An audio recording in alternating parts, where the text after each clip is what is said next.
Hey gang, Chef Matt from Constellation back at you.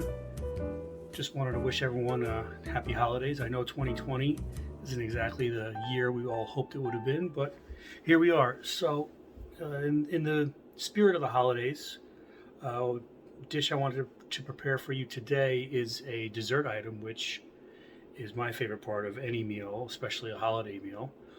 So that item today is what I call a kitchen sink brownie, and one of the things I like about this dish is that it's completely customizable to whatever your tastes are. I mean, it's dessert, so when you think about a loaded brownie, you can put chocolate chunks, you can put marshmallows, pretzel chunks, whatever you want. You can use breakfast cereal, you can use chopped up old candy bars from Halloween candy.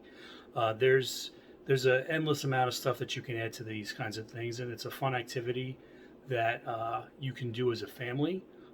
It's also something that you can do if you're going to be entertaining people. You can have this ready for them. This is something that really, I think, if it's done well, and if you follow the steps in the video, that you can really get that wow factor.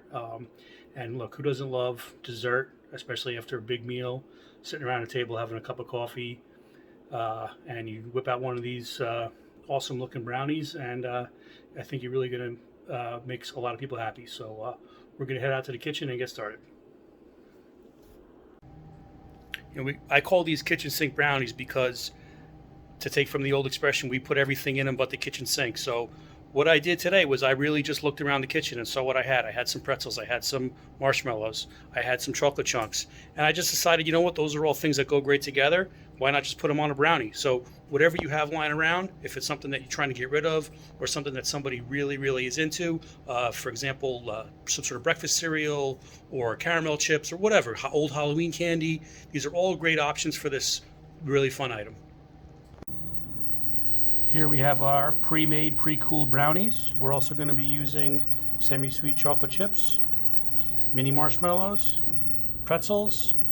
In this bowl I have chocolate chips and crushed up peanut butter cups, and we're also going to be using some caramel sauce. One other note on today's recipe is the shape of the brownies. I chose to go with round. I did that because of what I was going to do with the recipe as far as the size. So you can always do regular traditional square brownies that you cut yourself, or if you want to go with the round ones, that's fine too. This is a 4-ounce silicone mold. This is a large one. This has 15 compartments, but they sell them all over the place on Amazon, all different sizes, various shapes. So I didn't change the cooking time or anything. All I did was just portion the brownie mix into the cups right before I put it into the oven. Regarding the brownies that you might choose to use, I prefer to use a high quality brownie mix. It takes all the guesswork out of it. Admittedly, I'm not a great baker, so for me, a mix where all I have to do is just add some water, a couple of eggs, and some oil, mix it up, and put it into my brownie molds, and then bake it is perfect for me. But if there's a recipe that you have that you swear by, or that you want to try, by all means, I say go for it. The only thing is, just make sure you do it the day before, and your brownies are 100% chilled before you get started with this recipe. Over here we have our double boiler, and what that consists of is a saucepan with some water in it that's boiling away, a nice big mixing bowl, and inside the mixing bowl we have our semi-sweet chocolate that we're going to be stirring with our rubber spatula. The goal here is to keep the chocolate moving so it melts evenly and we don't scorch it. A quick tip for you guys is I like to add a little canola oil or grapeseed oil to the chocolate while I'm melting it. There you go, you get a good shot right there. I do this because I want to give the chocolate a nice little shine to it, and also sometimes when you're using semi-sweet chocolate chips, they sometimes have a lot of sugar in them, so they kind of gum up a little bit. So this oil just helps lubricate the mix a little bit and gives it a little more body and helps it melt a little easier. One more note about the oil, I prefer to use canola or grapeseed because both of those are really flavor neutral. I don't like to use olive oil because the flavor profile is too strong. It could change the flavor of the chocolate. Canola or grapeseed, both totally acceptable. Okay, now that we've assembled all of our ingredients for our kitchen sink brownies, we're going to start putting the toppings on the brownies. So one thing you might be able to see here is what I did is I took the bowl with the melted chocolate on my counter, I put a dry side towel, and then I put the bowl right on top of that. That way, that prevents the bowl from sliding around. If I have to use it and dip the brownies into it, I don't want the bowl possibly sliding off the table. So just a rag right there will keep that nice and stable. So the first thing we're going to do is we're just going to grab a brownie. We got to work kind of fast here because the chocolate's already starting to melt. And since it's already starting to melt, behind me I have my saucepan still going on a minor, small little flame. So if the chocolate does start to gum up, I can just quickly put it back on that double boiler, give it a quick stir, and the chocolate will be ready to go again. So the first thing we do is we just put our brownie in, and I give it a twirl like that. And I have my rubber spatula, and I can fill in any holes and just make sure it's got nice even coverage. And then I move it right over here. I have a rack set up on a sheet tray, as you can see.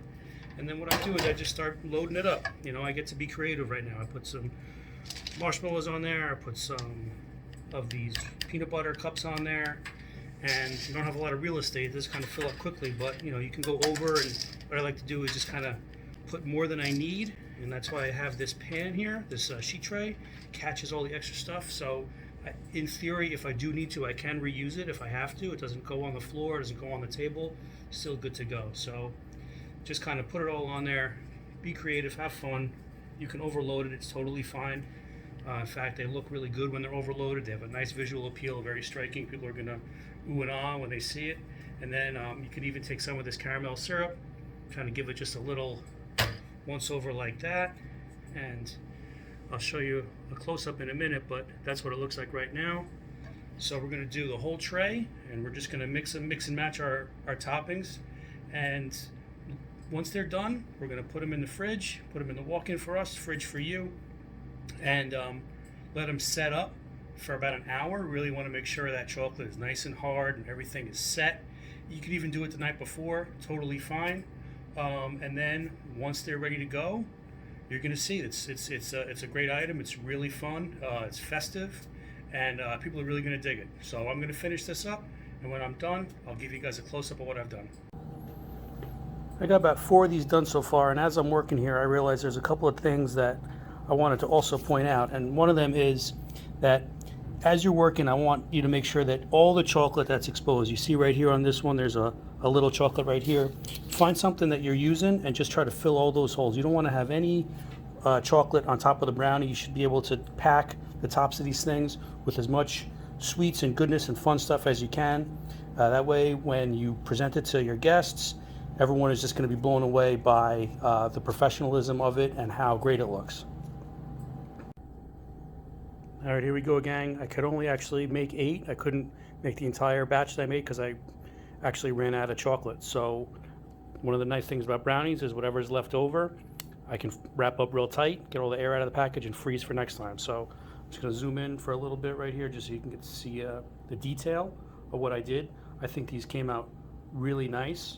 I'm going to put these in the fridge right now for a couple of hours, and then I'm going to surprise my coworkers with this nice looking dessert.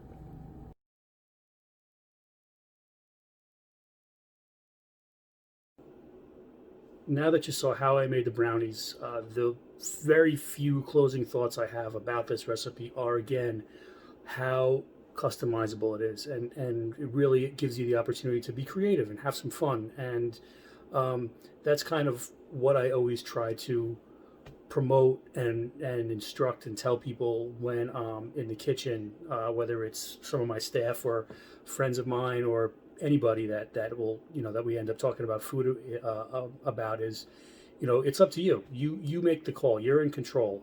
If you like garlic, you add garlic. If you don't like onions, you could leave them out. People sometimes are slaves to a recipe. They get chained to it, and they think that that's the only thing they can do, and they're afraid to deviate. And I've always tried to promote creativity, and I've always tried to promote individualism, and people gaining confidence over time. And as you do simple things, as you practice your knife skills, as you make chicken soup, you start to gain confidence, and then you say, "Oh, I can do that," and then you start to incrementally move up in how you attack things in the kitchen. And that's just my little spiel about creativity. Once again, I want to wish all people that are out there a happy holiday. I hope you have some chances to spend some time with your family, and everyone stay safe. And I'll talk to you guys soon.